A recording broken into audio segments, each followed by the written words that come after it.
Good morning, students. Welcome back to the accountancy classes. So today we will do the quick revision of our chapter number 5, that is accounting standard and international financial reporting standards. So our today's part will cover the topic accounting standards. So let's start. So सबसे पहले हमारे पास है कि हम accounting standard क्यों लेके आए. What is the need of accounting standard? Accounting standard हम लेके ही क्यों आए हैं? Why we need the accounting standard? हमें पता है कि हमारी जो बिज़नेस की इंफॉर्मेशन है, जब हम बिज़नेस की फाइनेंशियल स्टेटमेंट्स बनाते हैं, हम उसमें कई अपनी स्टेटमेंट्स में कई शीट्स दिखाते हैं, हम बैलेंस शीट बनाते हैं, हम ट्रायल बैलेंस बनाते हैं, हम अपने प्रॉफिट्स को कैलकुलेट करते हैं, राइट. तो हम उससे हमें पता लगता है हमारे बिज़नेस की क्या फाइनेंशियल पोजीशन है, क्या उसके प्रॉफिट्स हैं, क्या लॉसेस हैं. तो जो वो इन्फॉर्मेशन है उसमें कई तरह के ड्रॉबैक्स रह गए थे because of the accounting conventions and concepts. क्योंकि हमारे अकाउंटिंग कंसेप्ट्स में, अकाउंटिंग कन्वेंशंस में कई तरह के ड्रॉबैक्स थे, उन ड्रॉबैक्स को ख़त्म करने के लिए हमारे इंडिया में अकाउंटिंग स्टैंडर्ड्स इंट्रोड्यूस किए गए. कंपनीज एक्ट 2013 जो था उसने कहा कि जो हमारे फाइनेंशियल स्टेटमेंट है उन कंसेप्ट्स के बेसिस पे फाइनेंशियल स्टेटमेंट्स जो हैं वो हमें एक करेक्ट पोजीशन, करेक्ट फिगर नहीं बता रहे, जिसके कारण हमने over a period of time हमने कई तरह के जर्नली एक्सेप्टेड अकाउंटिंग प्रिंसिपल्स अपनाए थे ताकि हमारी जो फाइनेंशियल स्टेटमेंट्स हैं वो कंपेरेबल और यूनिफॉर्म बन जाए. But due to various drawbacks हमें क्या करना पड़ा, इंटरनेशनल अकाउंटिंग स्टैंडर्ड कमेटी को हमारे पास अकाउंटिंग स्टैंडर्ड्स लेके आने पड़े. तो इसमें जो हमारे अकाउंटिंग कन्वेंशंस यानी कि जर्नली एक्सेप्टेड अकाउंटिंग प्रिंसिपल्स जो हैं, हमारे जो कोई भी अकाउंटिंग प्रिंसिपल्स कंसेप्ट्स थे उनमें जो कोई भी ड्रॉबैक्स थी उनके ऊपर वर्किंग की गई और उन ड्रॉबैक्स को रिमूव करके हमारे पास नए स्टैंडर्ड्स आए जिन्हें हम कहते हैं अकाउंटिंग स्टैंडर्ड्स. तो हमारे पास इसी कारण हमारे पास अकाउंटिंग स्टैंडर्ड्स हमारे इंडिया में आए. तो अकाउंटिंग स्टैंडर्ड्स जो होते हैं वो एक रिटन स्टेटमेंट होती है, यानी कि रिटन में एक स्टेटमेंट है ये जो कि हमें गाइड करती है, जो कि हमें टाइम टू टाइम गाइड करती है ये कि हमें अपनी अकाउंटिंग कैसे करनी है. तो ये एक कोड ऑफ कंडक्ट है, जैसे हम कहते हैं ना एक सिचुएशन का कोड ऑफ कंडक्ट है कि ऐसे उसके अंदर डायरेक्शंस बताई जाती हैं. तो ऐसे ही अकाउंटिंग स्टैंडर्ड हमें डायरेक्शंस प्रोवाइड करता है कि हमें अकाउंटिंग कैसे करनी है. तो हमारे अकाउंटिंग स्टैंडर्ड की नेचर क्या होती है, nature of accounting standard. Accounting standard जो भी होते हैं उसके अंदर कई तरह के नॉर्म्स फॉलो किए जाते हैं. It covers various norms. तो अकाउंटिंग स्टैंडर्ड्स के अंदर जो कोई भी हमारे पास अकाउंटिंग कंसेप्ट्स, अकाउंटिंग प्रिंसिपल्स के जो ड्रॉबैक्स हैं उनको रिमूव करके दोबारा से जो है अपडेटेड इंफॉर्मेशन, अपडेटेड वे जिससे हम अपनी फाइनेंशियल स्टेटमेंट्स को बनाएंगे वो बताए जाते हैं. तो ये हमारे पास कुछ नॉर्म्स हैं.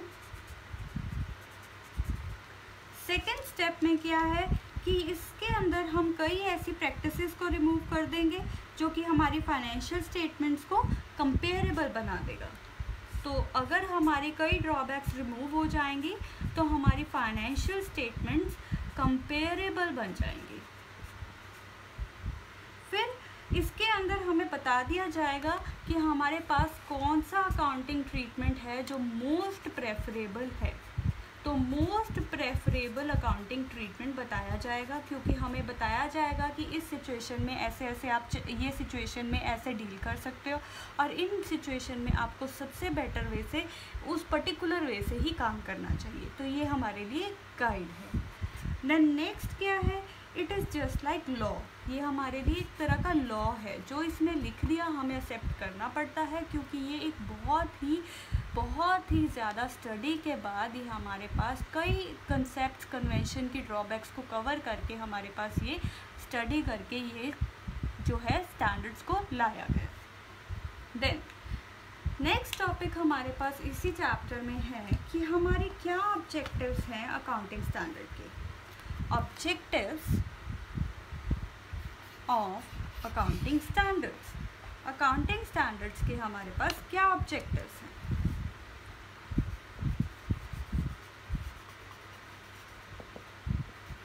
तो हमारे पास सबसे पहला ऑब्जेक्टिव है कि ये हमें यूनिफॉर्मिटी प्रोवाइड करता है। हमारी जो फाइनेंशियल स्टेटमेंट्स हैं वो हर बार एक यूनिफॉर्म वे से बनती हैं। हमारी फाइनेंशियल स्टेटमेंट में यूनिफॉर्मिटी आती है। ये हमारे यूज़र्स को इंफॉर्मेशन प्रोवाइड करता है, फाइनेंशियल इंफॉर्मेशन प्रोवाइड करता है हमारे यूज़र्स को। सेकेंड, नेक्स्ट हमारा ऑब्जेक्टिव है कि इसमें कई जो हमारे ड्रॉबैक्स हैं, जो हमारी पॉलिसीज़ में ड्रॉबैक्स थे, उन्हें ये रिमूव कर देता है, removes the drawbacks. And next इससे हमारी फाइनेंशियल स्टेटमेंट और ज़्यादा ट्रांसपेरेंट हो जाती हैं, तो चांसेस ऑफ फ्रॉड जो है वो रिड्यूस हो जाता है। And the last one is हमारी फाइनेंशियल स्टेटमेंट ज़्यादा रिलायबल और क्रेडिबल बन जाती है ना। फिर नेक्स्ट हमारे पास इसके अंदर टॉपिक है कि अकाउंटिंग स्टैंडर्ड के हमारे पास बेनिफिट्स क्या हैं, यूटिलिटी और बेनिफिट्स ऑफ अकाउंटिंग स्टैंडर्ड्स। तो we will make a heading, utility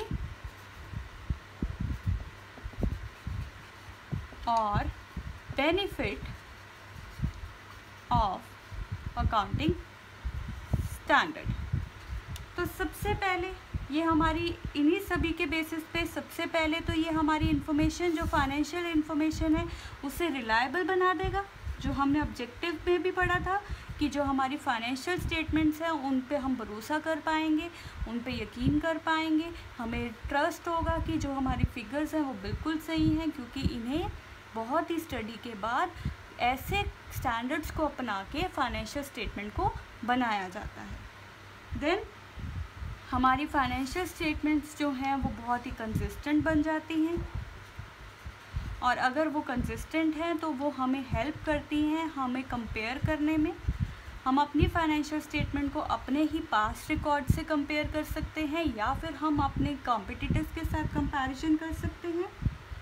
then accounting standard हमें हेल्प करता है टू रिमूव द कॉन्फ्लिक्ट्स, कि हमारे कॉन्फ्लिक्ट्स को रिमूव करता है, क्योंकि यहाँ पे हमारे पास हर प्रॉब्लम का एक आंसर पड़ा होता है, सॉल्यूशन प्रोवाइड होता है। तो हमें कभी भी कोई कॉन्फ्लिक्ट ऐसा नहीं होता जिसका हमारे पास सॉल्यूशन ना हो।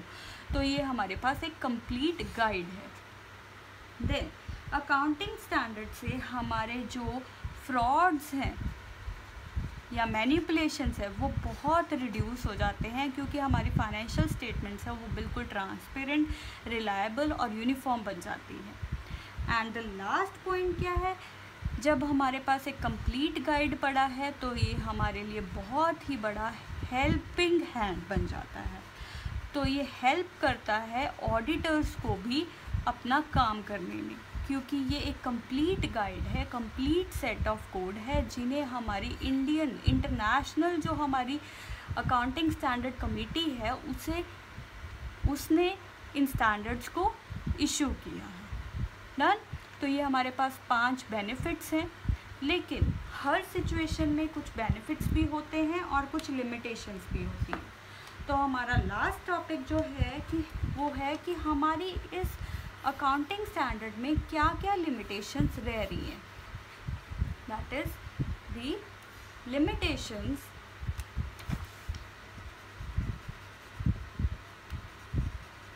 और ड्रॉबैक्स ऑफ अकाउंटिंग स्टैंडर्ड।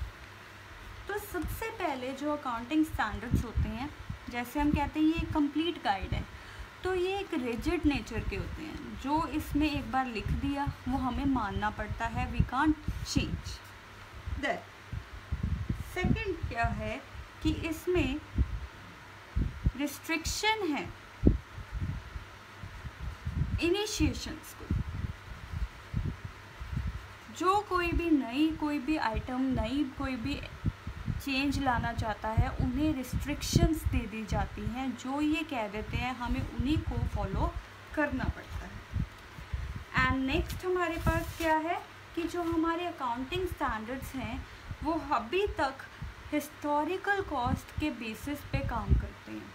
तो जो करंट मार्केट पोजीशन है उसको हम कहीं पे रिकॉर्ड नहीं कर पाते, जिसके कारण हमारी फाइनेंशियल स्टेटमेंट्स कहीं ना कहीं लैग कर रही हैं, वो करेक्ट पोजीशन नहीं बता रही। एंड लास्ट पॉइंट क्या है, हमारे ऑडिटर्स को भी ऑब्स्ट्रक्ट कर रही हैं,